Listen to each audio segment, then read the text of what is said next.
வானொலியில் நீங்கள் கேட்டு மகிழ்ந்த தென்கட்சி கோ சுவாமிநாதன் அவர்களின் இன்று ஒரு தகவல் கதைகளை கேட்கலாம்.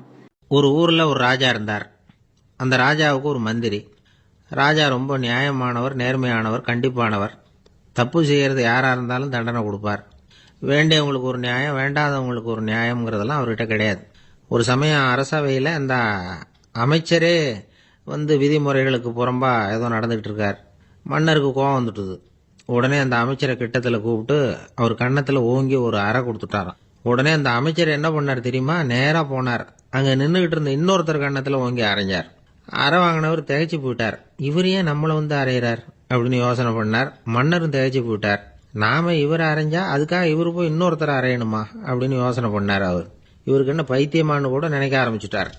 ஆனால் என்ன ஆச்சுன்னா, அப்புறம் அமைச்சர் அவர் கவனிச்சுக்கிட்டு இருந்தாரா, அவர் இன்னொருத்தர் அரைஞ்சார் இல்லையா, அந்த அறை வாங்கின ஆசாமியை பார்த்து கத்திக்கிட்டு இருந்தார். யார்? அமைச்சர். ஏன்பா என்கிட்ட அறையை வாங்கிக்கிட்டு இப்படி விவரம் இல்லாமல் நின்றுட்டு இருக்கிறிய, நான் உனக்கு கொடுத்ததை நீ வேற யாருக்கிட்டையாவது கொடுத்துரு அப்படின்னார். உடனே அந்த ஆள் பார்த்தான். தனக்கு அடுத்தபடியாக நின்றுக்கிட்டு இருந்தவனை ஓங்கி ஒரு அறை அரைஞ்சான்.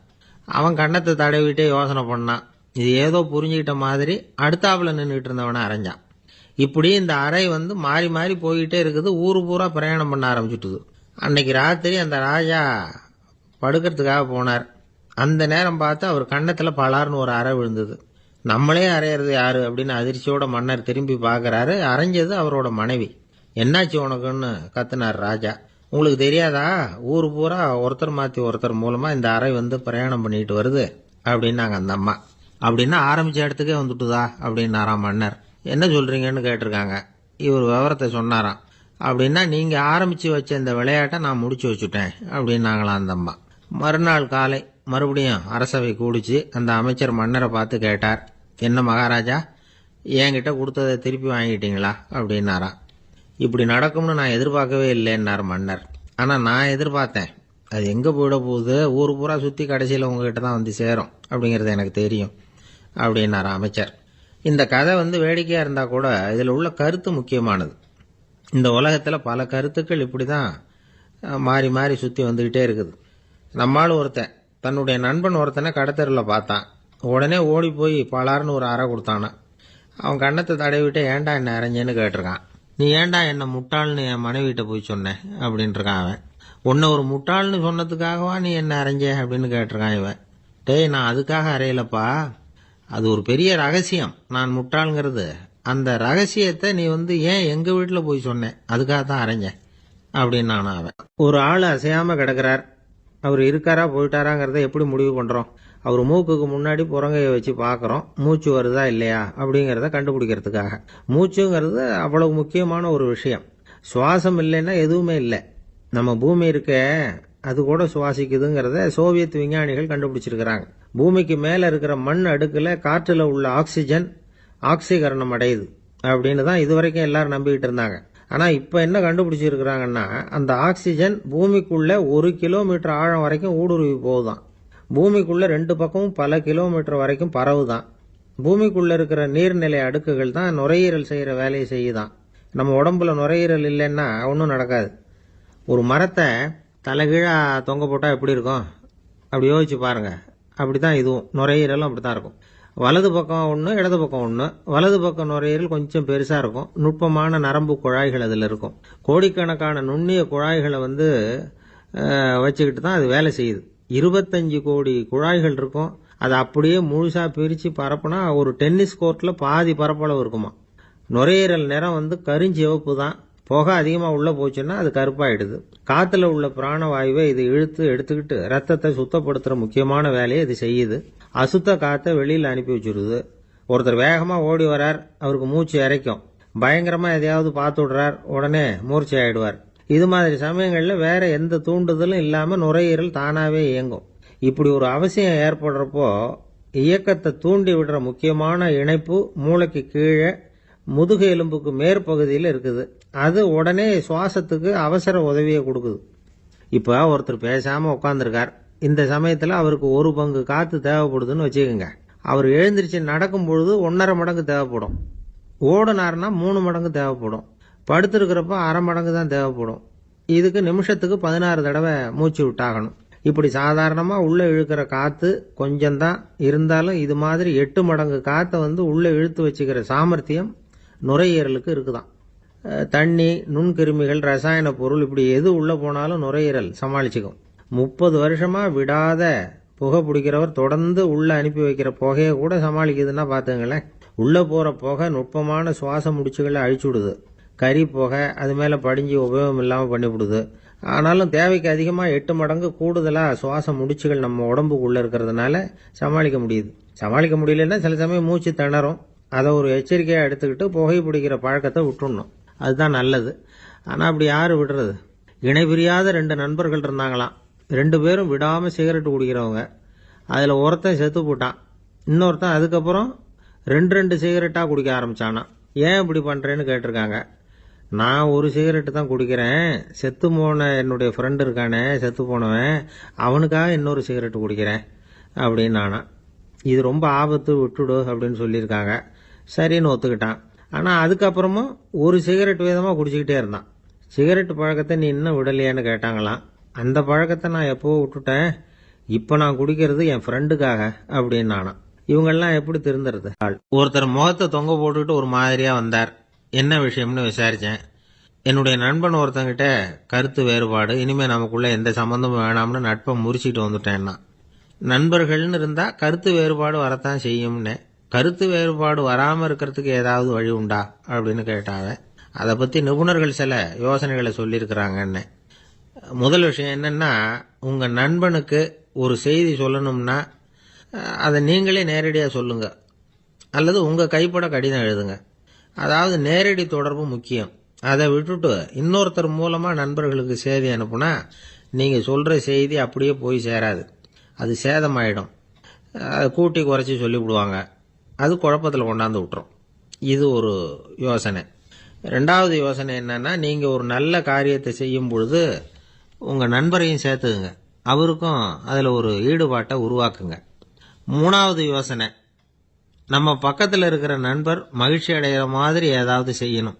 சின்ன சின்ன செயல்களாக இருந்தாலும் பரவாயில்ல, அவர் நமக்கு எதுவும் செய்யலையே, நாம் எதுக்கு செய்யணும் அப்படின்னு நினச்சிக்கிட்டு இருக்கக்கூடாது. 4வது யோசனை என்னென்னா, உங்களுக்கு ஒரு பிரச்சனையா அல்லது உங்கள் நண்பருக்கு ஒரு பிரச்சனையா எதுவாக இருந்தாலும் 2 பேரும் சேர்ந்து உட்காந்து ஆலோசனை பண்ணுங்க. நம்ம யோசனையும் கேட்கப்படுதே அப்படிங்கிற நினைப்பே அவருக்கு ஒரு மன நிறைவை உண்டாக்குமா. 5வது யோசனை, உங்கள் நண்பர் ஏதோ ஒரு காரியத்தை செய்கிறார், நீங்கள் உடனே அவசரப்பட்டு நீ செய்கிறது தப்புன்னு தீர்ப்பு சொல்லக்கூடாது. அவர் அதை செய்யறதுக்கான நியாயங்கள் எவ்வளவோ இருக்கும், அதை புரிஞ்சுக்கிறதுக்கு முயற்சி பண்ணணும். 6வது யோசனை, உங்கள் நண்பர் என்ன சொன்னாலும் அதை பொறுமையாக கேளுங்க. அவர் சொல்கிறத புரிஞ்சுக்கணும், அவர் சொல்ல விரும்புகிறத புரிஞ்சுக்கணும், அவர் சொல்ல முடியாமல் தவிக்கிறதையும் புரிஞ்சுக்கணும். இப்படி 3 விதமாகவும் அவரை புரிஞ்சுக்கிட்டு அதுக்கு தகுந்த மாதிரி செயல்படணும். 7வது யோசனை என்னன்னா, உங்கள் நண்பர் உங்ககிட்ட ஏதோ ஒரு கருத்தை சொல்கிறார், அது உங்களுக்கு பிடிக்கல, அதுக்காக உடனே நீ சொல்கிறது சரியில்லை, நான் ஒத்துக்க மாட்டேன் அப்படின்லாம் மறுத்துக்கிட்டு இருக்கக்கூடாது. அவர் சொல்கிறத கேட்கணும், பொறுமையாக சிந்திக்கணும், அதுக்கப்புறம் பதில் சொல்லணும். இப்படிலாம் நடந்துக்கிட்டால் நண்பர்களுக்குள்ள கருத்து வேறுபாடு வர்றதுக்கு வாய்ப்பே இருக்காது அப்படின்னு வல்லுநர்கள் தொகுத்து சொல்லியிருக்கிறாங்க இந்த யோசனைகளை. எனக்கு தெரிஞ்ச சில நண்பர்கள் உண்டு. அவங்களுக்குள்ளேயும் கருத்து வேறுபாடுகள் வராமல் இருக்கிறதுக்கு சில நுட்பங்களை கையாளுறது உண்டு. ஒருத்தர் சொன்னார், அந்த டாக்டர் சின்ன வயசுலேருந்து என் கூட பழகினவர், நாங்கள் 2 பேரும் இணை பிரியாத நண்பர்கள்.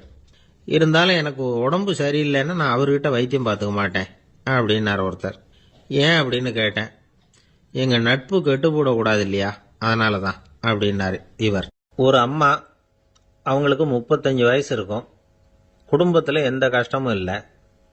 இருந்தாலும் காரணம் இல்லாமல் பிள்ளைங்க பேரில் கோவப்படுறது, எரிஞ்சு விழுறது அவங்க வழக்கம். பிள்ளைங்க அழும், உடனே அவங்க மனசும் சங்கடப்படும். இன்னொரு அம்மா, நல்ல வேலையில் இருக்கிறவங்க, வாரத்துக்கு ஒரு தடவையாவது தலைவலி வந்துடும்.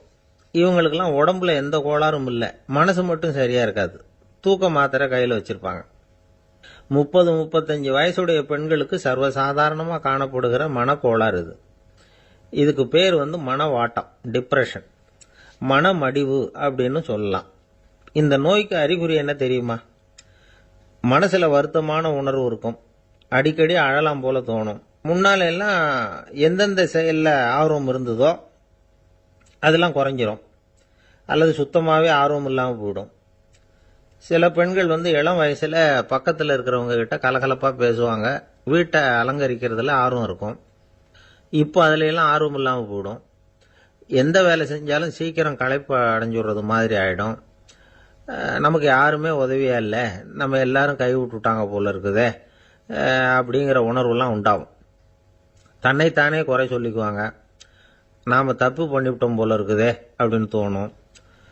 குற்றம் பண்ணிட்டதா நினச்சி கஷ்டப்படுவாங்க. பசி இருக்காது, தூக்கத்தில் தொந்தரவு இருக்கும். அடிக்கடி செத்து போடலாங்கிற உணர்வு வரும். தற்கொலை பண்ணிக்கலாங்கிற எண்ணம் உண்டாகும். சில பேர் தற்கொலை முயற்சியில் கூட ஈடுபடுவாங்க. சில பேருக்கு பலவிதமான உடல் வலிகள் இருக்கும், பலவீனம் இருக்கும், சீக்கிரமாக களைப்படைஞ்சு போடுவாங்க.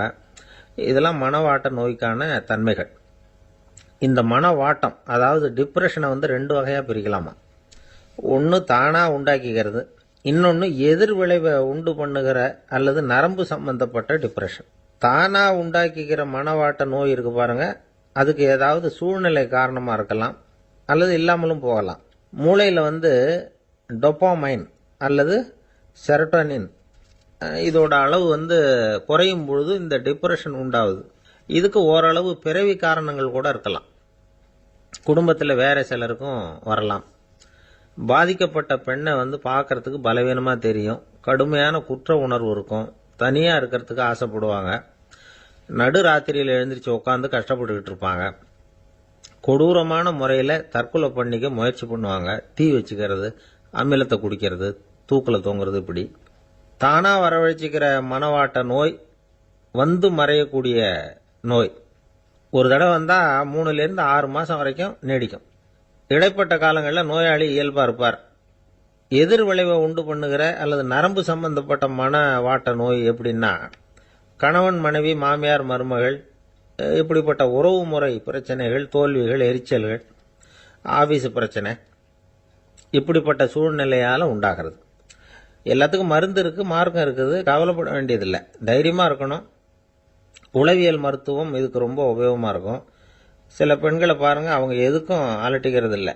ஒரு அம்மா அப்படிதான் தன்னுடைய கணவனை அழைச்சிக்கிட்டு ஒரு மனநோய் மருத்துவர்கிட்ட வந்தாங்க. டாக்டர், எங்கள் வீட்டுக்காரர் திடீர்னு ஒரு மாதிரி ஆயிட்டார், வித்தியாசமாக நடந்துகிறார். எப்படின்னா, இவர் தன்னையே ஒரு ஒட்டடை குச்சியாக நினச்சிக்கிட்டு இருக்கிறார். அப்படி நினச்சிக்கிட்டு தன்னுடைய தலையாலேயே வீட்டில் உள்ள ஒட்டடையெல்லாம் தொடச்சிக்கிட்டு இருக்கிறார் அப்படின்னாங்க. எவ்வளவு நாளாக அப்படி இருக்குதுன்னு கேட்டார் டாக்டர். 1 வாரமாக அப்படி இருக்குது அப்படின்னாங்க அந்த அம்மா. அப்படின்னா முன்னாடியே ஏன் அழைச்சிட்டு வரல அப்படின்னு கேட்டார் டாக்டர். வீடு பூரா சுத்தமாகட்டுமேனு பார்த்துக்கிட்டு இருந்தேன் டாக்டர் அப்படின்னாங்களாம் அந்த அம்மா. ஒரு நாள் ஒரு 10-15 பள்ளிக்கூடத்து பிள்ளைங்க தேடிட்டு வந்தாங்க.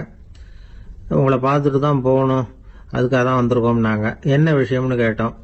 நாங்கள்லாம் கூடி ஒரு முடிவு பண்ணியிருக்கிறோம், அதை உங்ககிட்ட சொல்லணும் அப்படின்னாங்க. அதுவும் ஒரு வாண்டு பையன் அதை சொன்னான். என்ன முடிவு அது அப்படின்னு கேட்டோம் ரொம்ப ஆர்வமாக. அதை இப்போ சொல்ல மாட்டோம், எங்களுக்கு பிடிக்கிற மாதிரி ஏதாவது ஒரு தகவல் சொன்னால் அதுக்கப்புறம் நாங்கள் அதை சொல்கிறோம் அப்படின்னா அந்த வாண்டு பையன். சரி, சின்ன பையன்கிட்ட இன்னைக்கு வசமாக மாட்டிக்கிட்டோம் அப்படின்னு நினச்சிக்கிட்டு அவங்களுக்கு தகுந்த மாதிரி ஒரு கதை சொல்ல ஆரம்பித்தோம். அது என்ன கதைன்னா, ஒரு பெரிய காடு, அதில் பலவிதமான மிருகங்கள். அந்த காட்டுக்கு ஒரு சிங்கம் தான் ராஜா. எப்பவும் காட்டுக்கு அது தானே ராஜா. ஒரு பெரிய யானைக்கு இது பொறுக்கலை.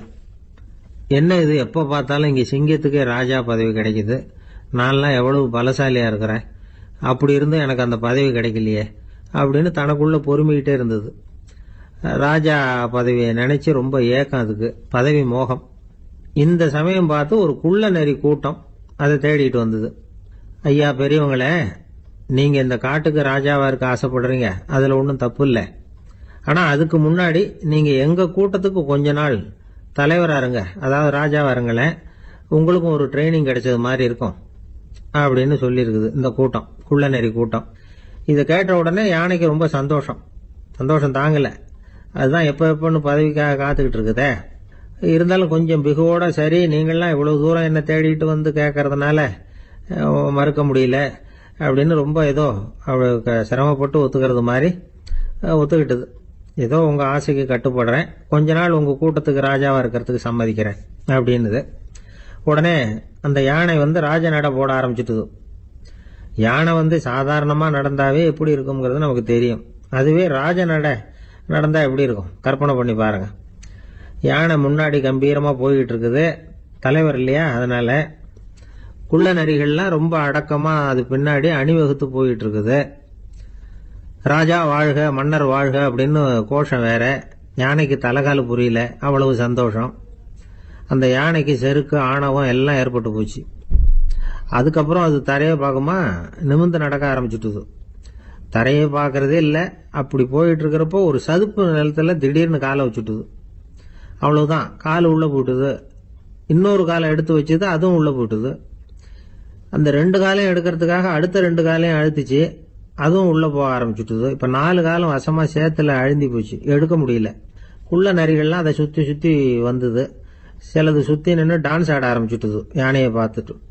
இதை யானை பார்த்தது. என்ன இது தலைவர், நான் தவிச்சுக்கிட்டு இருக்கிறேன், தொண்டர்கள்லாம் சுத்தி நின்று வேடிக்கை பார்த்துக்கிட்டு இருக்கிறீங்க, டான்ஸ் ஆடுறீங்க அப்படின்னு கேட்டுதான். தொண்டர்களே, தலைவர் நான் தவிச்சுக்கிட்டு இருக்கிறது உங்களுக்கு தெரியலையா? இப்போ உடனே உங்க தலைவரை காப்பாற்ற வேண்டியது உங்க கடமை இல்லையா அப்படின்னு கத்துச்சான் அந்த யானை. குள்ள நரிகள்ல ஒண்ணு முன்னாடி வந்து நின்று அந்த யானையை பார்த்துதான், தலைவரே எங்களுக்கு ரொம்ப நாளா ஒரு ஆசை, அந்த ஆசையை நிறைவேற்றிக்கிறதுக்காகத்தான் உங்களை எங்க தலைவரா ஏத்துக்கிறோம்னு சொன்னோம் அப்படின்னு தான். என்ன ஆசைன்னு கேட்டிருக்கு யானை. யானை கறி சாப்பிட்டு பார்க்கணுங்கிறது எங்களுக்கு ரொம்ப நாள் ஆசை, அது இன்னைக்கு தான் நிறைவேற போகுது அப்படின்னு தான் அந்த நரி. இதை கேட்ட உடனே அந்த யானை அப்படியே மூர்ச்சி ஆயிட்டு தான். நரிகள்லாம் அது மேலே ஏறி குதற ஆரம்பிச்சுட்டு தான். பதவி மேல இருந்த பேராசை அந்த பலசாலியான யானையையே மாட்டி விட்டுட்டு பாத்தீங்களா அப்படின்னு சொல்லி முடிச்சோம் இந்த கதையை அந்த சின்ன பிள்ளைங்க கிட்ட. சரிங்க, இப்ப நாங்க உங்களை தேடி வந்த விஷயம் என்னங்கறத சொல்லவா அப்படின்னா ஒரு வாண்டு பையன். சீக்கிரம் சொல்லு தம்பி, சஸ்பென்ஸ் தாங்கல அப்படின்னும். அவன் மெதுவா எங்களை பார்த்து சொல்றான், எங்களுக்கு கொஞ்ச நாள் நீங்க தலைவரா இருந்தா தேவல அப்படின்னு. ராமகிருஷ்ணர் வாழ்ந்த காலத்துல நடந்த ஒரு நிகழ்ச்சி இது. அப்போ ஒரு ஓவியர் இருந்தாராம். அவருக்கு ஒரு ஆசை, ராமகிருஷ்ணர் படத்தை வரையணும், அதை அவர்கிட்டயே கொண்டுட்டு போய் காட்டி அபிப்பிராயம் கேட்கணும். இதுதான் அந்த ஓவியரின் ஆசை. உடனே ராமகிருஷ்ணர் படத்தை வரைஞ்சி முடிச்சார். அதை எடுத்துக்கிட்டு போனார். இவர் போன சமயம் அங்க ராமகிருஷ்ணர் சீடர்களோட உட்கார்ந்துருக்கிறார். விவேகானந்தர் அங்க இருக்கிறார். இந்த ஓவியர் கொண்டுகிட்டு போய் தான் வரைந்த ஓவியத்தை அவர்கிட்ட காட்டினார். ராமகிருஷ்ண பரமஹம்சரின் ஓவியத்தை ராமகிருஷ்ணர்கிட்டயே காட்டுறார். ராமகிருஷ்ணர் என்ன பண்ணார் தெரியுமா? அந்த படத்தை பார்த்தார். உடனே அது காலை தொட்டார். குருதேவருடைய இந்த செயல் சீடர்களுக்கு ரொம்ப வியப்பை உண்டு பண்ணிச்சு. சில பேர் மனசுக்குள்ளேயே ரொம்ப குழம்பி போக ஆரம்பிச்சுட்டாங்க, என்ன இப்படி பண்றாருன்னு. என்ன இது அவரோட படம், அவரே அவரோட படத்தின் காலை தொடுறார் அப்படின்னு யோசிச்சாங்க. சில பேர் ஒன்னும் புரியாம ஒருத்தர் பார்த்து சிரிச்சுக்கிட்டாங்க. அந்த இடத்துல சீடர்கள் மட்டும் இல்ல, சீடர் அல்லாத பல பேர் இருந்தாங்க. தன்னுடைய காலை தானே தொடர இவருடைய செயல் பற்றி என்ன நினைக்கிறது அப்படின்னு அவங்களும் குழம்பி போய் நிக்கிறாங்க. அந்த படத்தை வரைஞ்சி அவர்கிட்ட காட்டின அந்த ஓவியருக்கும் அதிர்ச்சி. இருந்தாலும் அவர் சீடர் கிடையாது, அதனால கொஞ்சம் துணிச்சலை வர வச்சுக்கிட்டு கேட்டார், என்னங்க இது, என்னால என்னுடைய கண்களையே நம்ப முடியல, இது உங்க சொந்த உருவப்படம், நீங்க உங்க சொந்த கால்களையே தொடறீங்க, இது எங்களுக்கு கொஞ்சம் சங்கடமா இருக்குதே அப்படின்னார். ராமகிருஷ்ணரின் கண்கள்ல ஆனந்த கண்ணீர் வழிஞ்சுதான். அவர் சொன்னாராம், இது என்னோட படம்ங்கிறது எனக்கு தெரியும், ஆனா இது என்னோட படம்ங்கிறதுனால நான் இதோட காலை தொடல, நீ என்னுடைய சமாதி நிலைய இந்த படத்துல படம் பிடிச்சி காட்டியிருக்கிற, அதனால அதோட காலை தொடறேன். சமாதி நிலையில யார் இருந்தாலும், அது என்னுடைய படமா இருந்தாலும் சரி அல்லது வேற யாருடைய படமா இருந்தாலும் சரி, படம் யாருதுங்கிறது முக்கியம் இல்லை. இதுல எது முக்கியம்னா அது தன்னை உணர்ந்த ஒரு உணர்நிலையின் படம். அப்படி இருக்கிறப்போ அதோட காலை நான் தொடணும். அதுக்கு நீங்க எல்லாரும் ஏன் சங்கடப்படுறீங்கன்னு எனக்கு தெரியல அப்படின்னாராம். இப்பதான் அங்க இருந்து சீடர்களுக்கும் மற்றவங்களுக்கும் விவரம் புரிஞ்சுதான். இதுக்கு முன்னாடி யாரும் செய்யாததை இவர் செஞ்சிருக்கிறார், ஆனா அவருடைய காரணம் ரொம்ப நியாயமானது அப்படிங்கறத உணர்ந்தாங்களாம். இதுவரைக்கும் ஆன்மீகத்துல சமாதி நிலை, அதாவது தன்னை உணர்ந்த நிலை பற்றி புரிஞ்சுக்கிட்டோம். இல்லறத்துல ஏற்படக்கூடிய சமாதி நிலை பற்றி உங்களுக்கு தெரியுமா? ஒரு அம்மா டாக்டர் கிட்ட வந்து சொன்னாங்களாம், டாக்டர், என் வீட்டுக்காரருக்கு உடம்புல ஏதோ கோளாறுன்னு நினைக்கிறேன், நான் எவ்வளவு நேரம் பேசினாலும் காதுல விழாதது மாதிரி உட்கார்ந்துருக்கிறார் அப்படின்னு ஆகலாம். அதுக்கு அந்த டாக்டர் சொன்னாராம், அம்மா அது உடம்பு கோளாறு இல்ல, அது ஒரு பெரிய திறமை. ஒரு ஊர்ல ஒருத்தர் இருந்தார், ரொம்ப நல்லவர், யாருக்காவது ஏதாவது கொடுத்துக்கிட்டே இருப்பார், கொடையாளி. தினமும் யாராவது ஒருத்தருக்கு ஏதாவது கொடுக்கலன்னா அவருக்கு தூக்கம் வராது. அப்படி ஒரு பழக்கம். அது மட்டும் இல்லை, அவர் கொடுக்கறது அடுத்தவங்களுக்கு தெரியாது, அவ்வளவு ரகசியமாக அதை கொடுப்பார். வலது கை கொடுக்கறது இடது கைக்கு தெரியக்கூடாதுன்னு சொல்லுவாங்கள்ல, அது மாதிரி அவர். ஒரு நாள் ராத்திரி அவர் ஏற்கனவே தயாராக கட்டி வச்சிருந்த பணம் முடிச்ச கையில் எடுத்துக்கிட்டு வீட்டை விட்டு வெளியில் வந்தார். தெருவில் இறங்கி நடந்தார். இன்னைக்கு யாருக்கு தர்மம் செய்யறது அப்படின்னு யோசனை பண்ணிட்டு இருட்டில் நடந்து வந்துகிட்டு இருக்கிறார். யாரோ ஒருத்தர் எதிரில் வர்றது மாதிரி தெரிஞ்சுது. உடனே அவர் கிட்ட போனார். தன்கிட்ட இருந்த பணம் முடிச்ச அவசரமாக அவர் கையில் திணிச்சுட்டு திரும்பி வந்துட்டார். அப்பாடா, ஒரு வழியாக யாருக்கும் தெரியாமல் இன்னைக்கு தர்மம் பண்ணியாச்சு அப்படிங்கிற மகிழ்ச்சி, மன நிறைவு அவர் முகத்தில். நிம்மதியாக தூங்கினார். அப்புறம் எழுந்திரிச்சார். மறுநாள் காலையில் ஊரு பூரா ஒரே பேச்சு. என்ன பேச்சுன்னா, நேற்று ராத்திரி ஒரு திருடன் கையில் யாரோ பணத்தை கொடுத்துட்டு போயிருக்கிறாங்க அப்படின்னு எல்லாரும் பேசிக்கிட்டு இருக்கிறாங்க. இதை கேள்விப்பட்டதும் அந்த பெரியவருக்கு ரொம்ப வருத்தமாக போச்சு. அடடா, போயும் ஒரு திருடனுக்காக உதவி பண்ணியிருக்கிறோம், பிரயோஜனம் இல்லாமல் போயிட்டுதே அப்படின்னு நினைச்சார். சரி, இன்னைக்கும் யாருக்காவது உதவி பண்ணணும் அப்படின்னு முடிவு பண்ணினார். ராத்திரி நேரம் வந்தது. இவர் வழக்கம் போல தெருவில் இறங்கி நடந்தார். கையில் பணம் முடிச்சு. எதிரில் ஒரு பொன் உருவம் மங்கலா தெரிஞ்சது. இவர் உடனே அந்த பெண்கிட்ட பணத்தை கொடுத்துட்டு திருப்தியாக திரும்பி வந்துட்டார். மறுநாள் காலையில் ஊர் பூரா என்ன பேசிக்கிட்டாங்க தெரியுமா? நேற்று ராத்திரி நெறி தவறி நடக்கிற ஒரு பெண்ணின் கையில் யாரோ வச்சுட்டு போயிருக்கிறாங்க அப்படின்னு எல்லாரும் பேசிக்கிறாங்க. அடடா, இன்னைக்கும் தவறுதலாக நடந்து போச்சு அப்படின்னு ஒரு வருத்தப்பட்டார். இருக்கட்டும், இன்னைக்கும் ஏதாவது தர்மம் பண்ணுவோம் அப்படின்னு நினச்சிக்கிட்டாரு. 3வது நாள் ராத்திரியும் புறப்பட்டார். இப்பவும் எதிரில் ஒருத்தர் வந்தார். இவர் பணத்தை கொடுத்தார், திரும்பி வந்துட்டார். மறுநாள் மக்கள் என்ன பேசிக்கிட்டாங்கன்னா, நேற்று ராத்திரி ஒரு செல்வந்தர் கையில் யாரோ பணத்தை கொடுத்துட்டு போயிருக்கிறாங்க அப்படின்னு பேசிக்கிட்டாங்களாம். அவருக்கு ரொம்ப வருத்தமாக போயிட்டுது. என்ன இது, தினம் இப்படி ஆகிக்கிட்டு இருக்குதே அப்படின்னு நினச்சிக்கிட்டே படுத்து தூங்கினார். அன்னைக்கு ராத்திரி ஒரு கனவு. அந்த கனவுல இறைவன் வந்து சொன்னாராம், இதோ பாருப்பா, நீ கொடுத்த தர்மம் வீணா போயிடல. உன்கிட்ட பணம் வாங்கின அந்த திருடன் திருந்திட்டான், அந்த பொண்ணும் திருந்திட்டா, அந்த செல்வந்தனும் கொடையாளி ஆயிட்டான், எல்லாருக்கும் உதவி பண்ண ஆரம்பிச்சுட்டான் அப்படின்னு சொன்னாராம். இந்த கதையை சொன்னவர் யாருன்னா நபிகள் நாயகம். இதுல உள்ள கருத்து என்னன்னா, நல்ல மனசோட தர்மம் பண்ணுனா அது வீணா போறதில்லை. இன்னொரு கருத்து, தர்மம் வந்து தன்னை மட்டுமல்ல அடுத்தவங்களையும் தீமையிலிருந்து காப்பாற்றும். இதுதான் நாம புரிஞ்சுக்க வேண்டியது. இந்த காலத்திலையும் இது மாதிரி சில சம்பவங்கள் நடக்கிறது உண்டு. ஒரு பெரியவர் இருட்டில் நடந்து வந்துகிட்டு இருந்தாரு. எதிரில் வந்த ஒருத்தன் வலுக்கட்டாயமாக ஒரு கையை பிடிச்சி ஒரு பண முடிப்பை கொடுத்து வச்சுக்க சொல்லிவிட்டு விலகி போயிட்டான். பெரியவருக்கு ஆச்சரியம், இந்த காலத்திலையும் இப்படி வலது கை கொடுக்கறது இடது கைக்கு தெரியக்கூடாதுன்னு நினைக்கிற கொடையாளிகள் உண்டு போல இருக்கு அப்படின்னு யோசனை பண்ணிக்கிட்டே நடந்தார். கொஞ்சம் தூரம் போயிருப்பாரு. அதுக்குள்ள அதே ஆள் திரும்பி வந்தான். கொடுத்த பண முடிப்பை திருப்பி கொடுங்க அப்படின்னு கேட்டு வாங்கிட்டான். இவருக்கு ஒன்றும் புரியல. ஏன் இப்படி பண்றேன்னார். அது ஒன்றும் இல்லைங்க, கொஞ்ச நேரம் இதை உங்ககிட்ட கொடுத்து வச்சிருந்தேன், அவ்வளவுதான் அப்படின்னா. ஏன்னு கேட்டார். என்னை பின்னாடி போலீஸ் தேடிக்கிட்டு வந்துகிட்டு இருக்குது, அதுதான் அப்படி பண்ணேன்.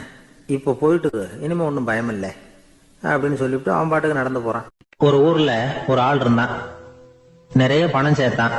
அவனுக்கு சம்பாதிக்க தெரியுமே தவிர செலவு பண்ண தெரியாது. மகா கஞ்சன். காசை கையில் எடுக்கவே மாட்டான். எடுத்தா செலவு செய்ய வேண்டியிருக்குமே, அதனால இப்படியே அவன் காலத்தை ஓட்டி விட்டான். வயசாயிட்டுது. அவனுடைய மனைவி ஒரு நாள் கேட்டாங்க, இவ்வளவு நாளா நீங்க என்ன எங்கேயுமே அழைச்சிட்டு போனதில்லை, இப்போவாவது அழைச்சிட்டு போகக்கூடாதா அப்படின்னாங்க. எங்க போகணும் சொல்லுன்னா. காசிக்கு போகணும், கங்கையில குளிக்கணும்னாங்க.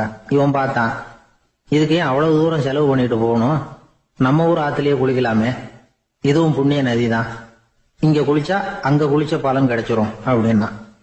சரின்னு 2 பேரும் ஆத்தங்கரைக்கு போனாங்க. அன்னைக்கு ஏதோ விசேஷம், நிறைய கூட்டம், நிறைய பேர் குளிச்சுக்கிட்டு இருக்கிறாங்க. கரையில சில புரோகிதர்கள் நின்றுகிட்டு இருக்கிறாங்க. குளிக்கிறதுக்கு முந்தி அவங்க கிட்ட உட்காந்தா ஏதோ மந்திரம்லாம் சொல்லுவாங்க, கொஞ்சம் காசு கொடுக்க வேண்டியிருக்கும்.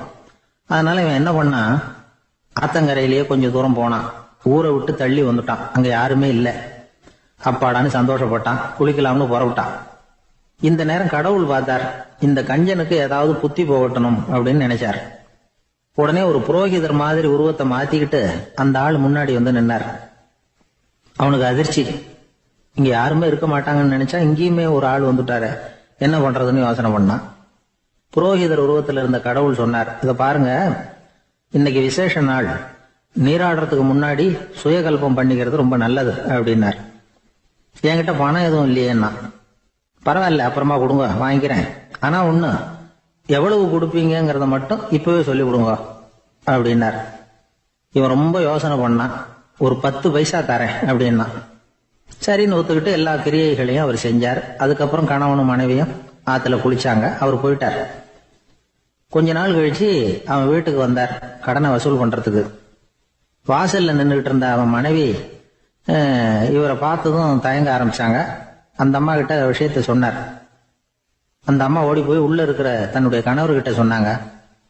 அவன் யோசனை பண்ணான், இப்ப வெளியில போனா அவனுக்கு 10 காசு கொடுக்க வேண்டியிருக்கும், அதனால எனக்கு காய்ச்சல்னு அந்த ஆளுகிட்ட சொல்லிவிடு, இன்னொரு சந்தர்ப்பத்துல என்ன வந்து பார்க்க சொல்லு அப்படின்னா. அந்த அம்மா போய் சொன்னாங்க. அப்படிங்களா, அப்படின்னா அவரை நான் உடனே போய் பார்க்கணுமே அப்படின்னு உள்ள நுழைய ஆரம்பிச்சார். அவங்க மறுபடியும் இருங்க தான் வரேன்னு சொல்லிவிட்டு உள்ள ஓடி விஷயத்த சொன்னாங்க. இது எதுடா வம்பா போச்சு அப்படின்னு பார்த்தான். மனைவியை கிட்டத்துல கூப்பிட்டான். இதோ பாரு, ஜன்னி கண்டு நான் இறந்து போயிட்டதா சொல்லிவிடு அப்படின்னா சொன்னாங்க. புரோகிதர் பார்த்தார். அப்படின்னா ஒரு வழியா இருந்து அவருடைய இறுதி சடங்குகளையும் நானே முடிச்சுட்டு போயிடுறேன் அப்படின்னார். உள்ள இருந்தவன் யோசனை பண்ணான், அந்த ஆளு என்ன விட மாட்டான் போல இருக்கு, அதனால ஒரு சவப்பெட்டியில என்ன வச்சு தூக்கிக்கிட்டு மயானத்துக்கு போங்க பாத்துக்கலாம் அப்படின்னா. புரோகிதரும் விடுற மாதிரி இல்ல, கூடவே நடந்து போயிட்டு இருக்கிறார். அங்க இறக்கி சடங்குகளை முடிச்சுட்டு தீ வைக்கிற நேரம் பொட்டிக்குள்ள இருந்த நம்ம ஆளு அலறி அடிச்சுட்டு வெளியில ஓடி வந்தான். புரோகிதர் உருவத்தில் இருந்த கடவுள் சிரிச்சார், தன்னுடைய சுய உருவத்தை காட்டினார். அதுக்கப்புறம் அவனை கூப்பிட்டு, இத பாருப்பா, ஏன் இப்படி அல்லாடுற, ஏதாவது வரம் வேணும்னா கேள் தரேன் அப்படின்னார். அவன் யோசனை பண்ணான். பகவானே, ஒரே ஒரு வரம் தான் உங்ககிட்ட கேட்கணும்னா. என்ன வேணும் கேளுன்னார். அந்த 10 பைசா தட்சணையை தள்ளுபடி பண்ணா போதும் அப்படின்னா. கடவுளும் சரின்னு சொல்லிட்டு போயிட்டார். இப்படி ஒரு கதையை சுவாமி சிவானந்தர் சொல்லியிருக்கிறார். செல்வந்தர்கள் பல பேர் இப்படித்தான் இருக்கிறாங்க. தாங்களும் அனுபவிக்க மாட்டாங்க, அடுத்தவங்களுக்கும் கொடுக்க மாட்டாங்க. இது மாதிரியான கஞ்சர்களுக்கு இந்த உலகம் இல்லை அந்த உலகம் இல்லைங்கிறார் அவர். இந்த கதையில கடவுள் கடன் வசூலுக்கு வந்தது மாதிரி நம்ம ஊர் ஆள் ஒருத்தன் இன்னொருத்தர்கிட்ட 10 பைசா கடன் கொடுத்துட்டான். திருப்பி வாங்கறதுக்கு நடையா நடக்கிறான். கடைசியா கேட்டான், நீ எப்பதான் கடனை திருப்பி தரப்போற, அதை முடிவா சொல்லுன்னா. வர்ற வியாழக்கிழமை கண்டிப்பா கொடுத்துருவேன் அப்படின்னானா அவன். அன்னைக்கு நான் ஊர்ல இருக்க மாட்டேனே அப்படின்னானா இவன். அதனால என்ன, நானும் தான் அன்னைக்கு ஊர்ல இருக்க மாட்டேன் அப்படின்னா. நமக்கு முன்னாடி நமக்கு வேண்டிய ஒருத்தர் ஒரு கிளாஸ்ல நமக்கு பழச்சாறு கொண்டாந்து வைக்கிறாருன்னு வச்சுங்க. உடனே நாம என்ன பண்ணுவோம், எடுத்து கிடுகிடுன்னு சாப்பிட்டுருவோம் அடுத்தவங்க யாரும் வர்றதுக்குள்ள. அதை விட்டுட்டு அதை கொண்டாந்து வச்சவர்கிட்டயே அதோட விலை என்ன அப்படி இப்படின்னு நான் கேட்டுக்கிட்டு இருப்போம். நாம கேட்க மாட்டோம். ஆனா காந்திஜி அப்படி கேட்டாராம். எப்ப தெரியுமா, 1935. அந்த வருஷம் மே மாசத்துல ஒரு நாள் காந்திஜி டெல்லியில இருக்கிறார். அப்ப அவருக்கு 2 டம்ளர் மாம்பழச்சாறு கொண்டாந்து கொடுக்குறாங்க. அதை வாங்குறார்.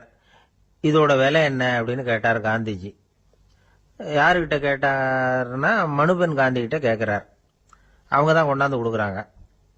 காந்திஜிக்கு உதவி செய்யறதுக்காக அவர் கூடவே இருந்தவங்க அவங்க கிட்ட தான் கேட்கிறார். காந்திஜி சும்மா வேடிக்கைக்காக இப்படி கேட்கிறாருன்னு நினைச்சுட்டாங்க அந்த அம்மா.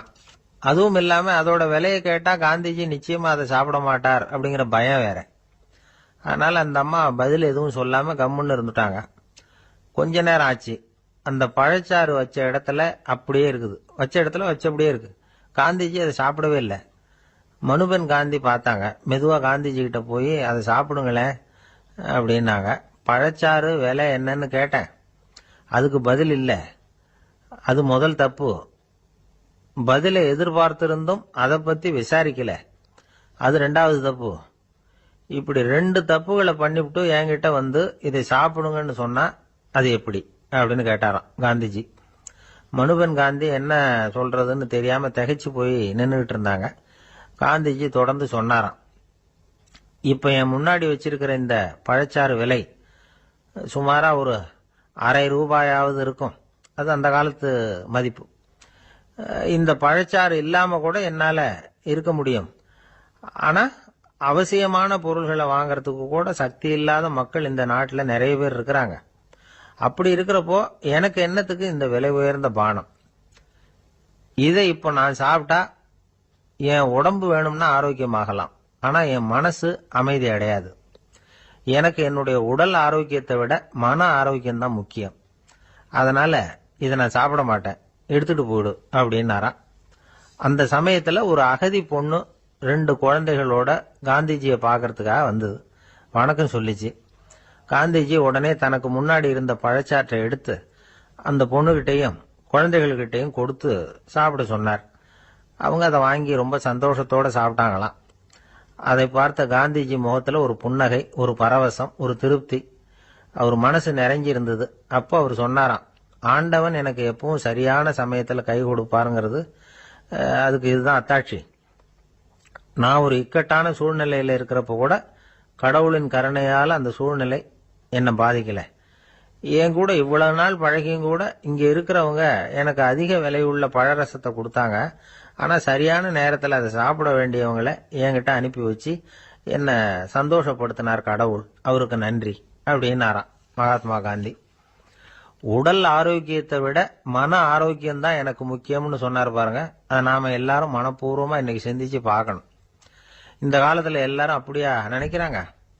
எனக்கு தெரிஞ்ச ஒருத்தர் இருந்தார். தினமும் காலையில ஒரு காபி சாப்பிட உட்கார்ற நேரத்துல பக்கத்து வீட்டுக்காரர் வந்து சேருவார் கரெக்டா. உடனே அவரும் தனக்குன்னு வந்திருக்கிற காப்பியை எடுத்து மனப்பூர்வமா பக்கத்து வீட்டுக்காரர்கிட்ட கொடுத்துருவார். அதுக்கப்புறம் அவருக்காக வேற காப்பி போட்டு கொண்டாந்து கொடுத்தாலும் வேண்டான்னு சொல்லிடுவார். ஆண்டவனா பார்த்து சரியான நேரத்துல அவரை எங்க வீட்டுக்கு தினமும் அனுப்பி வைக்கிறார் அப்படிம்பார். ஏன் அப்படி சொல்றீங்க அப்படின்னு கேட்டோம் ஒரு நாள். அதுக்கு அவர் சொல்றார், எனக்கு என்னோட உடல் ஆரோக்கியம்தான் முக்கியம். இத கடவுள் புரிஞ்சுக்கிட்டு எங்க வீட்டு காப்பியை சாப்பிடுறதுக்கு தினமும் அடுத்த வீட்டுக்காரனை அனுப்பி வைக்கிறார் அப்படின்னார். ஒரு ஊர்ல ஒரு மன்னர் இருந்தார். புத்தி கூர்மை உள்ள ஒரு மன்னர். பொதுவா மன்னர்களுக்கு சந்தேகம் வந்தா சபையில உள்ள சான்றோர்கள் கிட்ட கேட்டு தெரிஞ்சுக்கிறது தானே வழக்கம். ஆனா இங்க அப்படி இல்லை. மற்றவங்களுக்கு சந்தேகம் வந்தா மன்னர்கிட்ட வந்து கேட்டு தெரிஞ்சுக்குவாங்க. அது மாதிரி கேட்டு தெரிஞ்சுக்கிறதுக்காக ஒரு பெரியவர் ஒரு நாள் வந்தார். அவர் கையில 3 பொம்மைகள் வச்சிருந்தார். 3 ஒரே மாதிரி பொம்மைகள், கொஞ்சம் கூட வித்தியாசம் தெரியல. ஏது இந்த பொம்மைன்னு கேட்டார் மன்னர். எனக்கு வேண்டியப்பட்ட ஒருத்தங்கிட்ட இருந்து இதை வாங்கிட்டு வந்திருக்கிறேன். நான் தான் அவன்கிட்ட இந்த பொம்மையை செஞ்சு கொடுக்க முடியா கேட்டுக்கிட்டேன். அவன் ரொம்ப புத்திசாலி, அவன் தான் இதை செஞ்சு கொடுத்தான். ஆனா அதுல ஒரு சிக்கல் அப்படின்னார். என்ன பிரச்சனைன்னு கேட்டிருக்காரு இவர். நான் அவன்கிட்ட கேட்டது 3 விதமான பொம்மைகளா இருக்கணும்னு கேட்டேன். அவன் என்னடான்னா 3 ஒரே மாதிரியா செஞ்சு கொடுத்துட்டான் அப்படின்னார்.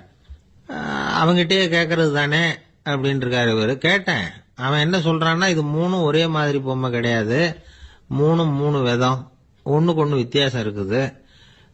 இந்த 3 பொம்மையும் 3 விதமான நண்பர்களுக்கு உதாரணங்கள் அப்படின்னு சொல்றான். எனக்கு ஒன்னும் புரியல, அதுதான் உங்ககிட்ட வந்தேன் அப்படின்னார். சரி, அந்த பொம்மைகளை இப்படி கொடுங்க அப்படின்னு வாங்கினார் மன்னர். எடுத்துக்கிட்டு உள்ள போனார். கொஞ்ச நேரம் கழிச்சு வெளியில வந்தார். அதுக்கப்புறம் சொன்னார், இத பாருப்பா, அவன் சொன்னது சரிதான், 3 விதம் தான். இது இருக்குதே முதல் பொம்மை, இது உத்தமமான நண்பனுக்கு உதாரணம். இந்த 2வது பொம்மை இது மத்தியமமான நண்பனுக்கு உதாரணம். அந்த 3வது பொம்மை இருக்குதே அது மோசமான நண்பனுக்கு உதாரணம். இதை செஞ்சவன் உண்மையிலேயே பெரிய அறிவாளி தான் அப்படின்னாராம். வந்தவருக்கு ஒன்னும் புரியல. பார்த்தா ஒன்னும் வித்தியாசம் தெரியலையே அப்படின்னு அவன் குழம்பி போய் நிக்கிறான். இப்போ அந்த மன்னர் விளக்கம் கொடுக்கிறார். அந்த 3 பொம்மையையும் எடுத்து முன்னாடி வச்சார். ஒரு மெல்லிய கம்பிய கையில எடுத்தார். அந்த முதல் பொம்மை காதுல விட்டார். கொஞ்ச தூரம் உள்ள போய் அப்படியே நின்னுட்டுது அந்த கம்பி. அப்புறம் 2வது பொம்மை காதுல அந்த கம்பியை விட்டார். அந்த கம்பி என்னாச்சுன்னா அப்படியே அது வாய் வழியா வெளில வந்தது. 3வது பொம்மை காதுல கம்பியை செலுத்தினார். அது நேரா இன்னொரு காது வழியா வெளியில வந்தது. இப்ப இந்த முதல் வகை இருக்குதே, அது மாதிரியான நண்பர்கள் எப்படி தெரியுமா? நம்ம கஷ்டத்தை அவங்க கிட்ட சொன்னா பேசாம கேட்டுக்குவாங்க. வெளியில அதை யாருகிட்டையும் சொல்லிட்டு இருக்க மாட்டாங்க.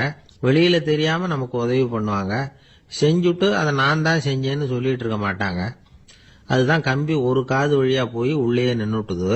2வது பொம்மையில கம்பி என்னாச்சு, ஒரு காது வழியா போய் வாய் வழியா வெளியில வருது.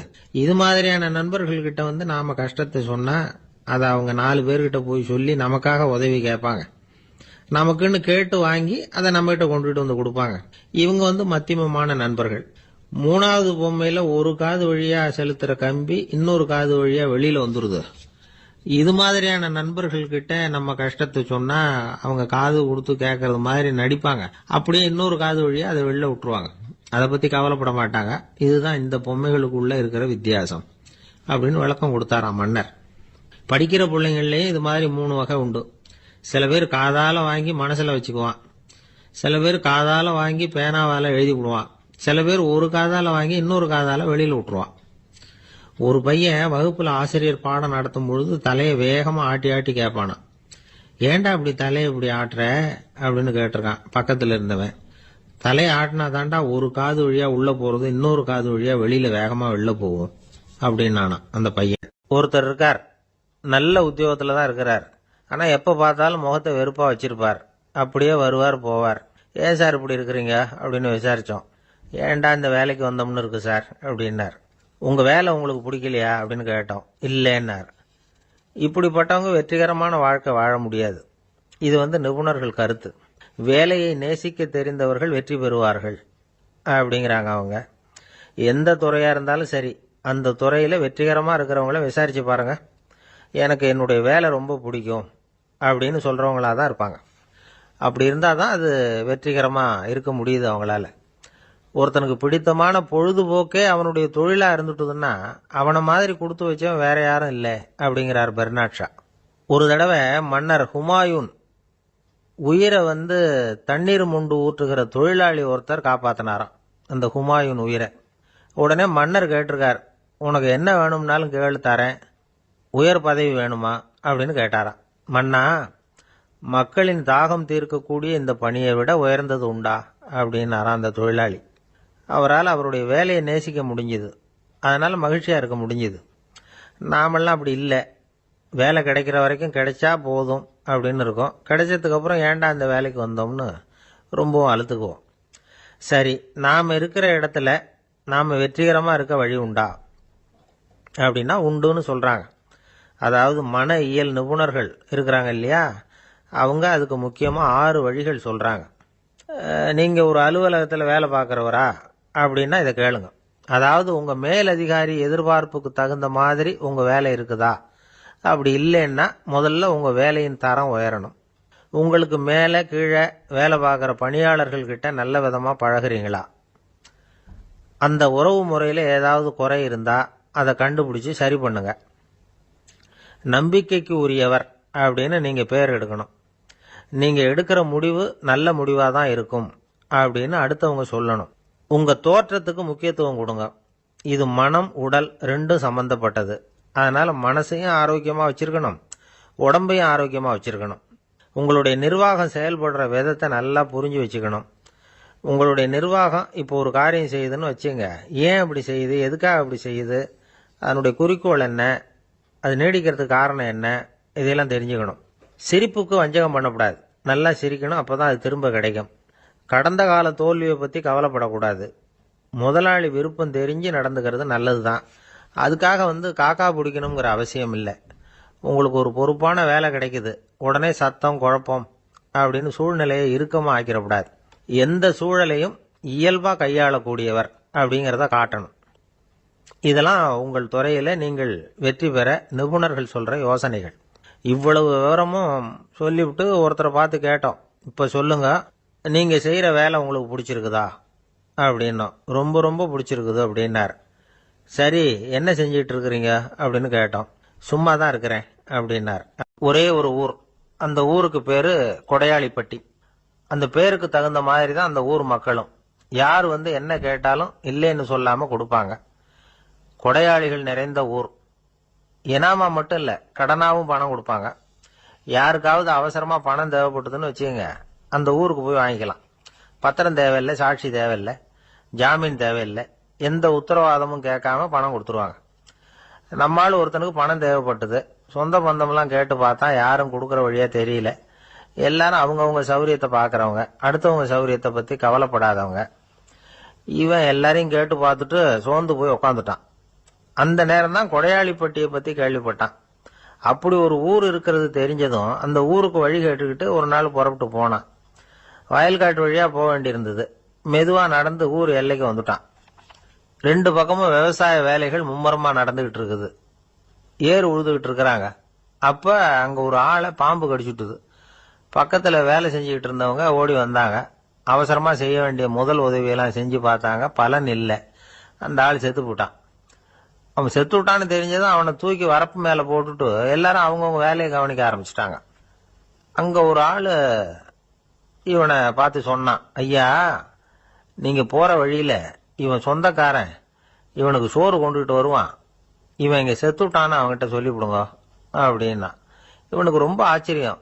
என்னடா இது, பாம்பு கடிச்சுட்டுதுன்னதும் பதறி அடிச்சுக்கிட்டு ஓடி வந்தாங்க, செத்துட்டான்னதும் பேசாம தூக்கி போட்டுட்டு போயிட்டாங்க அப்படின்னு நினைச்சுக்கிட்டே நடந்து போறான். எதிரில் சோறு கொண்டுகிட்டு ஒரு ஆள் வந்தான். இவன் விவரத்தை சொன்னான். அங்க உங்க சொந்தக்காரன் பாம்பு கடிச்சு செத்து போட்டான் அப்படின்னா. அவன் கொஞ்ச நேரம் அமைதியா நின்னான். அதுக்கப்புறமா அங்கேயே வரப்புல உட்காந்து கொண்டுகிட்டு வந்த சோத்தை தானே சாப்பிட்டு முடிச்சான். பேசாம எழுந்திரிச்சு திரும்பி போயிட்டான். கொஞ்சம் கூட பதறல, அழல. இப்படியும் ஒரு ஊரா அப்படின்னு நினைச்சு ஆச்சரியப்பட்டுக்கிட்டே இவன் ஊருக்குள்ள போனான். ஒரு பெரிய மனுஷனை பார்த்து பணம் கேட்டான். அவரும் இவனோட பேரையும் ஊரையும் மட்டும் விசாரிச்சுக்கிட்டு தேவையான பணத்தை கொடுத்துட்டார். பணத்தை வாங்கிட்ட பிறகு தன்னுடைய மனசை அரிச்சுக்கிட்டு இருந்த அந்த விஷயத்தை பத்தி கேட்டான். ஐயா, வழியில ஒருத்தன் செத்துட்டான், அவனை அப்படியே தூக்கி வரப்புல போட்டுட்டு எல்லாரும் வயல்வெளி வேலைகளை பார்த்துக்கிட்டு இருக்கிறாங்களே அப்படின்னா. இதுக்கு அந்த பெரியவர் சொன்னார், ஆமா, அப்படித்தான் செய்வோம். வேலை முடிஞ்சு வீட்டுக்கு திரும்புறப்போ அவனை தூக்கிட்டு வந்து அடக்கம் பண்ணிடுவோம் அப்படின்னார். ரொம்ப ஆச்சரியமா இருக்கு அப்படின்னா. ஏன் உங்க ஊர்ல யாராவது செத்துட்டா என்ன பண்ணுவீங்க அப்படின்னு கேட்டார்.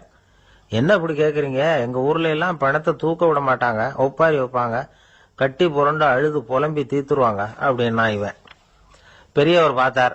அவங்கிட்ட கொடுத்த பணத்தை லபக்குன்னு பறிச்சுக்கிட்டார். திருப்பி வாங்கிட்டார். இவன் பதறி போய் நிக்கிறான். அவரு சொன்னார், பணத்தையே விட மாட்டேன்னு கட்டுப்பிடிச்சு அழுதா நான் கொடுத்த பணத்தை மட்டும் எப்படி திருப்பி கொடுக்க போற, போயிட்டு வா அப்படின்னு விரட்டி விட்டாராம். இந்த கதையை நண்பர் ஒருத்தர் சொன்னார். கதை வேடிக்கையா தெரிஞ்சா கூட இதுல கருத்து உண்டு. பணம் பிணம் இது ரெண்டையுமே விடுறதுக்கு அவ்வளவு சுலபமா மனம் வர்றதில்லை. இந்த 2 விஷயங்கள்லயும் அறிவார்ந்த செயல்பாடு தேவை. ஒரு பேருந்து மரத்துல மோதி விட்டது. எல்லாரும் அடிபட்டு முனைகிட்டு கிடக்குறாங்க. டிரைவர், கண்டக்டர் இவங்களுக்கும் அடி. அவங்களும் ஒரு பக்கம் கிடக்குறாங்க. ஒரு மூலையில கிடக்கிற ஒருத்தன் மெதுவா முக்கி முனகி கண்டக்டர்னு சத்தம் போடுறான். கண்டக்டர் மெதுவா நகர்ந்து அவங்கிட்ட போய் என்னன்னு விசாரிக்கிறார். அவன் ரொம்ப சிரமப்பட்டு வாயை திறந்து ஒரு 15 காசு சில்லற பாக்கி அப்படின்னானா.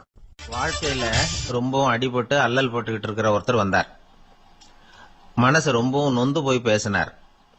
இந்த உலகத்துல மனுஷனா பிறந்ததை விட மாடா பிறந்திருக்கலாம் சார் அப்படின்னார். திடீர்னு வந்து என்கிட்ட இப்படி சொன்னா அதுக்கு நான் என்னங்க பண்ண முடியும் அப்படின்னேன். உங்ககிட்ட வரணும்னு தோணுச்சு, அதனால வந்தேன் அப்படின்னார். சரிங்க, இப்படி ஒரு யோசனை வந்ததுக்கு என்ன காரணம் அப்படின்னு சொல்லி அவர்கிட்ட கேட்டேன். அதுக்கு அவர் சொன்னார், என் பையனுக்கு வேலை தேடுறேன் கிடைக்கல, பொண்ணுக்கு மாப்பிள்ளை தேடுறேன் கிடைக்கல, வீடு கட்டுறதுக்கு கடன் கேட்கறேன் கிடைக்கல. மாடா பிறந்திருந்தா இது மாதிரி கவலையெல்லாம் கிடையாதுல்ல, பேசாம வைக்கோலை தின்னுகிட்ட அசை போட்டுக்கிட்டே கடந்து விடலாமே அப்படின்னாரு அலட்சியமா. அதுக்கப்புறம் தான் அவர் சொன்ன கருத்தை நானும் கொஞ்சம் அசை போட ஆரம்பிச்சேன் மனசுக்குள்ள. இப்போ இயற்கையை பொறுத்த வரைக்கும் அது நாம எல்லாரும் மகிழ்ச்சியா வாழணும் அப்படின்னு தான் விரும்புது. விலங்குகள், பறவைகள், தாவரங்கள், அப்புறம் மற்ற உயிரினங்கள் எல்லாமும் நல்லபடியா இருக்கணும் அப்படிங்கிறது தான் இயற்கையோட விருப்பம். அதுல ஒன்றும் சந்தேகம் இல்லை. இயற்கையோட அமைப்பை கொஞ்சம் கவனிச்சு பார்த்தா அதை நாம நல்லா புரிஞ்சுக்கலாம். இருந்தாலும் இந்த ஆள் சொன்னதை கேட்ட பிறகுதான் ஒரு முக்கியமான வேறுபாடு புரிஞ்சுது. அதாவது இந்த உலகத்துல உள்ள முக்கியமான பிரச்சனைகள் 6. அந்த 6 பிரச்சனைகளும் ஆடு மாடுகளுக்கு கிடையாது, மரம் செடி கொடிகளுக்கு கிடையாது. ஆனா மனுஷன் அந்த 6 பிரச்சனைகளையும் சந்திக்க வேண்டியிருக்கு. சரி, அந்த 6 பிரச்சனைகள் என்னென்ன தெரியுமா? முதல்ல இந்த ஆடு மாடுலாம் நமக்குன்னு சொந்தமா ஒரு வீடு இல்லையே அப்படின்னு கவலைப்பட்டுக்கிட்டு இருக்கிறது இல்ல. ஆனா மனிதனுக்கு வீடு தேவைப்படுது. இது ஒரு வித்தியாசம். இப்ப 2வது பிரச்சனை என்னன்னா ஆடை பிரச்சனை. ஒரு கோழியோ சேவலோ நாம போட்டுக்கிறதுக்கு ஒரு சட்டை இல்லையே அப்படின்னு கவலைப்படுறது இல்ல. ஆனா மனுஷனுக்கு அந்த கவலை உண்டு. சரி, இப்ப 3வது என்னன்னு பார்த்தா கல்வி பிரச்சனை. ஒரு பசுமாடு கவலையோட நின்றுகிட்டு இருக்கு அப்படின்னு வச்சுக்குவோம். நீங்க அதுகிட்ட போய் ஏன் பசுமாடை கவலையோடு நின்றுட்டு இருக்கிற அப்படின்னு கேட்குறீங்க. என் கண்ணுக்குட்டிக்கு எல்கேஜியில் இடம் கிடைக்கல, டொனேஷன் கொடுக்கறதுக்கு கையில் பணமும் கிடையாது, சிபாரிசுக்கு யாரை பிடிக்கிறதுன்னு தெரியல, இப்படியா சொல்லிகிட்டு இருக்கோம். அதுக்கு அந்த கவலையெல்லாம் கிடையாது. ஆனால் மனிதனுக்கு அந்த கவலை உண்டு. 4வது என்னன்னு பார்த்தீங்கன்னா வேலை வாய்ப்பு பிரச்சனை. வேலை கிடைக்கலையே அப்படின்னு வேப்ப மரம் கவலைப்படுறதில்ல, ஆனால் மனுஷன் கவலைப்படுறான். 5வது என்னன்னு பார்த்தா கல்யாண பிரச்சனை. எருமை மாடு பசுமாடு எல்லாம் பொண்ணுக்கு மாப்பிள்ளை தேடிட்டாலே இது பேப்பரில் மணமகன் தேவை அப்படின்னு விளம்பரமாக கொடுக்குது, அதெல்லாம் கிடையாது. 6வது என்னன்னு பார்த்தீங்கன்னா பணம் சம்பந்தமான பிரச்சனை. ஆடு மாடுலாம் பணத்தை சேமிக்கணும்னோ ஏதாவது நிதி நிறுவனத்தில் முதலீடு பண்ணணும்னோ நினச்சிக்கிட்டு இருக்கிறதில்ல. பணத்தை எப்படி காப்பாத்துறது அப்படிங்கிற கவலையும் அதுகளுக்கு கிடையாது. குதிரை குளம்போட பிறக்குது, அதனால அது காடு மேடெல்லாம் கவலை இல்லாமல் தெரியலாம். ஆடு உடம்புல ரோமத்தோட பிறக்குது, அதனால் அது குளிரை பற்றி கவலைப்பட வேண்டிய அவசியம் இல்லை. ஆனால் மனுஷனை பார்த்தீங்கன்னா அவன் தான் ஒன்றுமில்லாமல் பிறக்கிறான். ஏன் இந்த பாகுபாடு அப்படின்னு கேட்டால் இதை பற்றி கொஞ்சம் சிந்திச்சு பார்க்கணும். அதாவது இந்த சந்தேகத்தை ஒரு பெரியவர்கிட்டையும் கேட்டேன், அவர் சொன்னார் இதுக்கு பதில். அவர் இதே கேள்வியை இயற்கை கிட்ட கேட்டாராம்.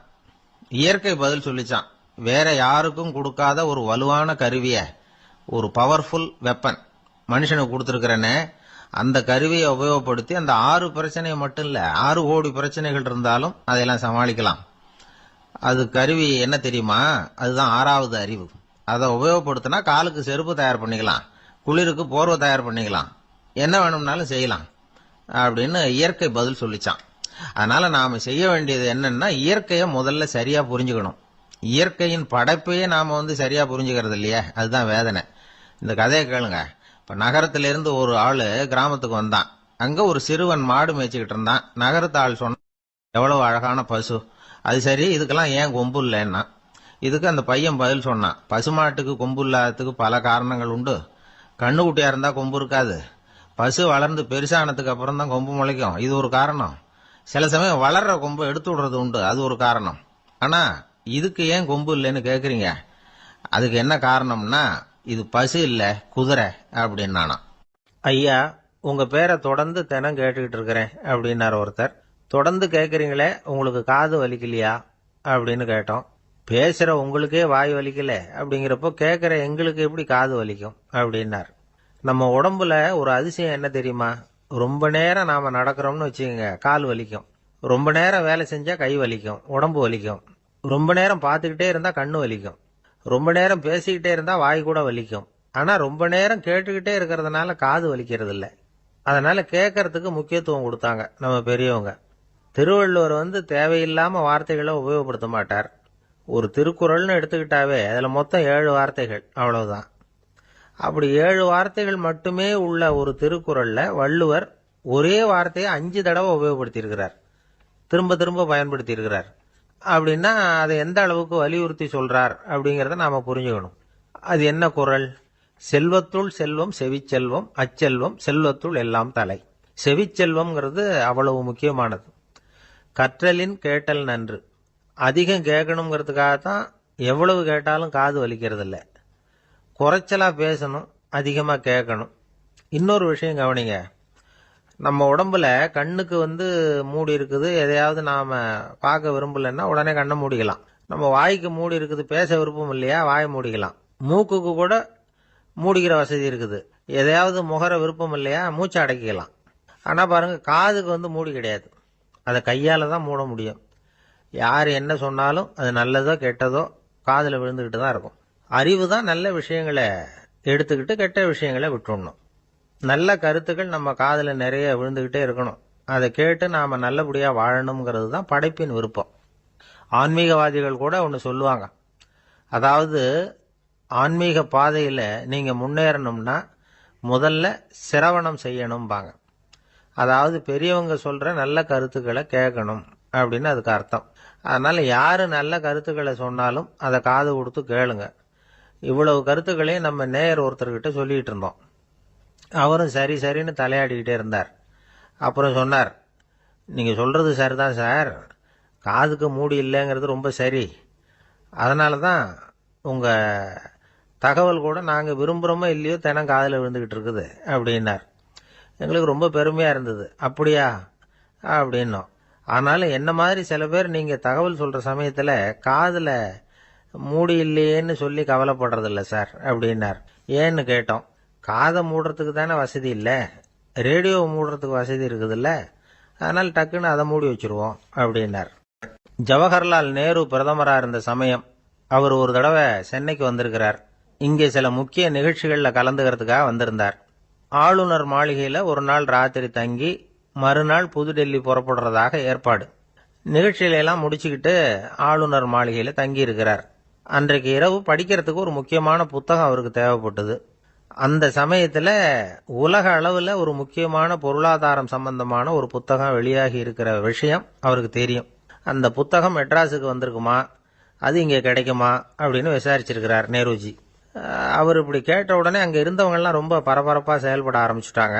முக்கியமான இடங்கள்ல எல்லாம் விசாரிச்சிருக்கிறாங்க அந்த புத்தகம் உங்ககிட்ட இருக்கான்னு. சென்னையில் உள்ள கன்னிமாரா நூல் நிலையத்துக்கு எப்படியும் அந்த புத்தகம் வந்திருக்கணும் அப்படின்னு ஒரு நம்பிக்கை. அங்கே விசாரித்தாங்க. அந்த புத்தகம் 2 நாளைக்கு முன்னாடி தான் அங்கே வந்திருக்குது அப்படிங்கிற விஷயம் தெரிஞ்சுது. உடனே எல்லாரும் அங்கே ஓடினாங்க. அவங்களுக்கு இன்னொரு சந்தேகம்.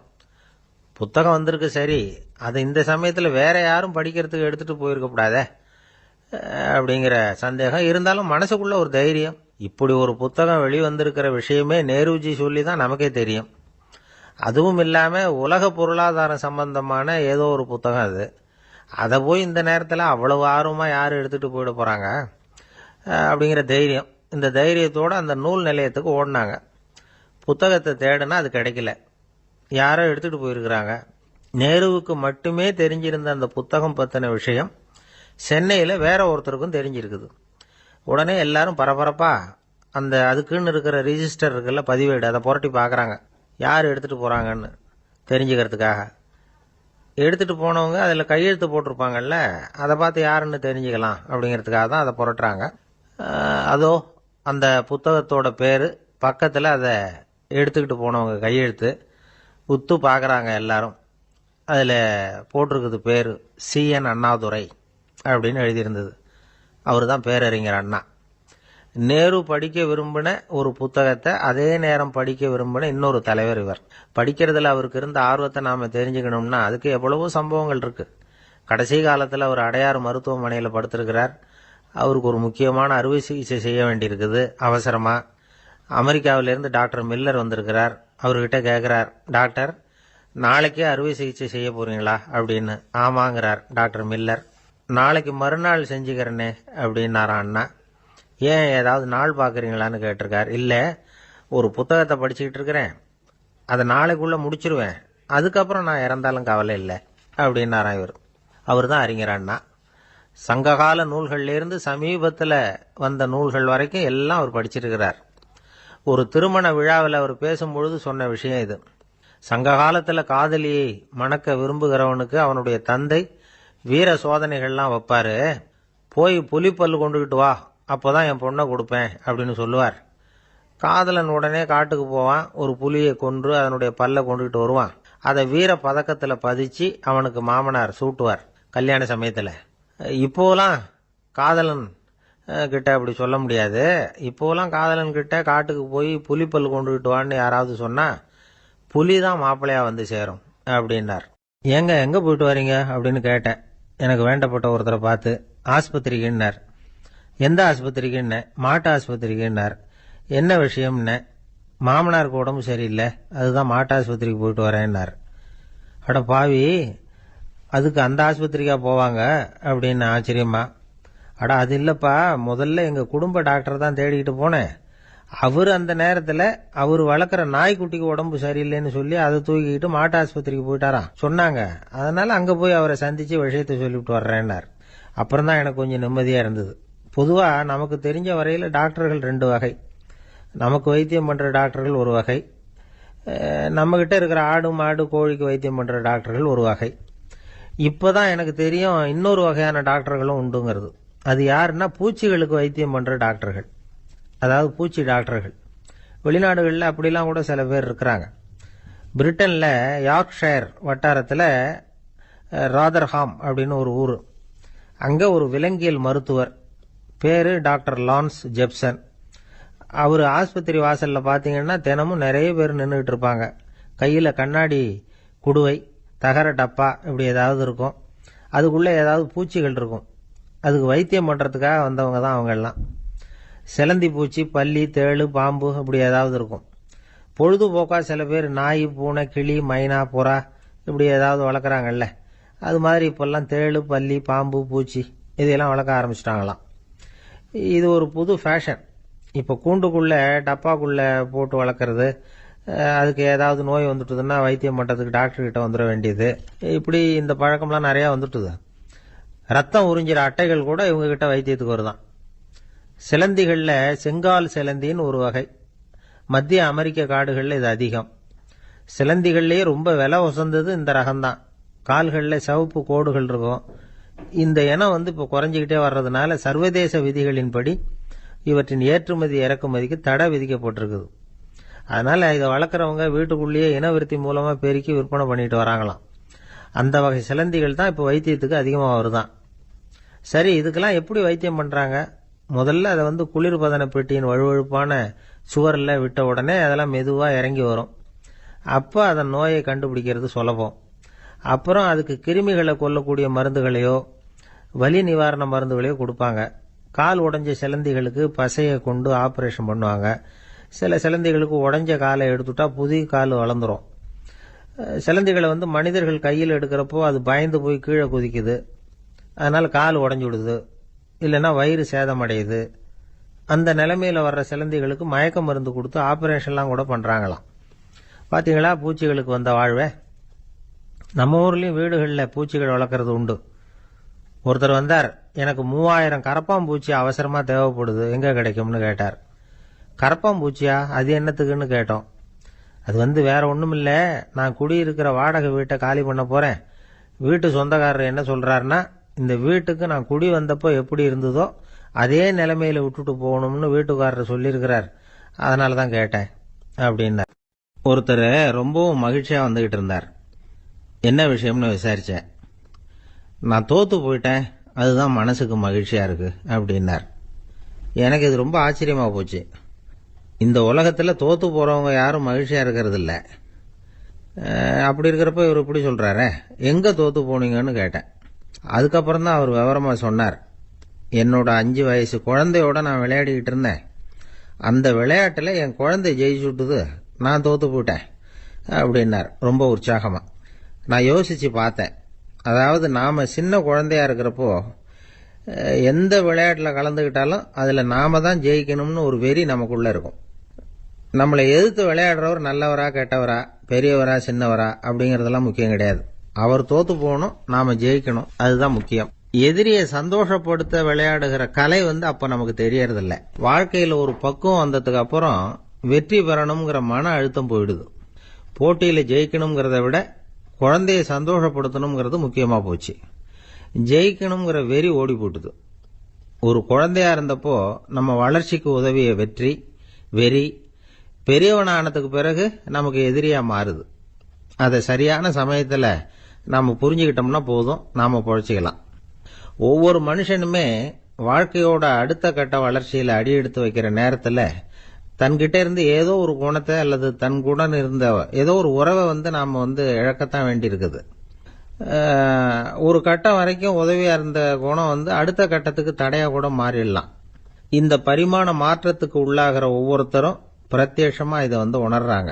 ஆனா பல பேர் எப்படின்னா பழசை திறந்துட்டு புதிய கொள்கைகளை உருவாக்கிக்கிறதுக்கு இஷ்டம் இல்லாம இருந்துடுறாங்க, அல்லது அப்படி செய்ய முடியாம தவிக்கிறாங்க. இதையெல்லாம் மீறி அந்த பழசை திறந்துட்டா அதை இழந்ததால உண்டாகிற மன அழுத்தம் சில காலத்துக்கு வருத்திக்கிட்டு தான் இருக்கும், வேற வழி இல்லை. ஆரோக்கியமான ஒரு முன்னேற்றத்துக்காக அந்த மன அழுத்தத்தை தாங்கிக்கத்தான் வேணும் அப்படிங்கிறாரு அந்த உலக புகழ்பெற்ற மேதை ஒருத்தர், இந்த ஸ்காட் பெக் அப்படிங்கிறவர். பிறந்த நாள் முதல் இதுதான் சரி அப்படின்னு கற்பிக்கப்பட்டு வந்த ஒவ்வொரு தத்துவத்தையும் தங்களுடைய வளர்ச்சிக்கு தகுந்த மாதிரி மாற்றி அர்த்தப்படுத்தி கொள்ள முடியாமல் வாழ்க்கை சூழல்ல அப்படியே அரைப்பட்டு தூளாகிறவர்கள் தான் ரொம்ப தவிக்கிறாங்களாம். இதுதான் அவருடைய கருத்து. பெரும்பாலும் மனிதர்களுடைய நடுத்தர வயசுல, அதாவது 30 தாண்டுகிற சமயத்துல தான் இந்த தவிப்பு உண்டாகுதான்.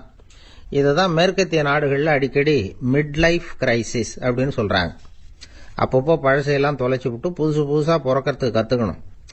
ஒவ்வொரு நிமிஷத்தையும் அந்த நிமிஷத்துக்கு ஏற்ற சித்தாந்தம் கொண்டவர்களாக சந்திப்போம் அப்படிங்கிறார் அந்த உளவியல் நிபுணர். இப்படி பழகிக்கிட்டா வாழ்க்கை இன்பமயம், இல்லைன்னா தவிப்பு மயம்தான். பழசை தொலைக்க முடியாதவர்களில் எத்தனையோ பேர் உண்டு, எத்தனையோ ரகம் உண்டு. அதில் வேடிக்கையான நண்பர்களும் உண்டு. ஒருத்தர் நண்பர் வீட்டுக்கு போனார். அவர் ஏதோ இனிப்பு பலகாரம் கொடுத்து சாப்பிட சொல்லியிருக்கிறாங்க அவங்க வீட்டில். இவர் சாப்பிட்டு பார்த்துட்டு சொன்னாராம், சார் 6 மாசத்துக்கு முன்னாடி ஒரு தடவை இங்கே வந்தேன், அப்போ ஒரு இனிப்பு பலகாரம் கொடுத்தீங்க, அது இதை விட நல்லா இருந்தது சார் அப்படின்னாராம். அப்ப செஞ்ச அதே இனிப்பு பலகாரம் தான் சார் இதுவும் அப்படின்னாராம் அவர்.